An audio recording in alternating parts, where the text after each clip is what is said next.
মধ্যপ্রাচ্যের উত্তেজনা নতুন মাত্রা পেয়েছে।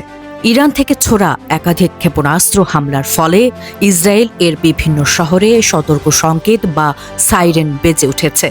ইসরায়েলি সামরিক সূত্র জানিয়েছে, দেশের কেন্দ্রীয় ও উত্তরাঞ্চল সহ একাধিক এলাকায় এই হামলার প্রভাব পড়েছে। আকাশ প্রতিরক্ষা ব্যবস্থা আয়রন ডোম সক্রিয় হয়ে অনেক ক্ষেপণাস্ত্র আকাশে প্রতিহত করার চেষ্টা করছে।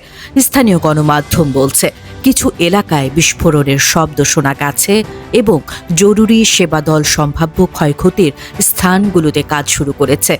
তবে এখন পর্যন্ত হতাহতের সুনির্দিষ্ট তথ্য পাওয়া যায়নি। বিশ্লেষকদের মতে, এই ধরনের সমন্বিত ও বড় পরিসরের হামলার ইঙ্গিত দিচ্ছে যে সংঘাত আরও বিস্তৃত হতে পারে এবং পুরো মধ্যপ্রাচ্যকে প্রভাবিত করতে পারে।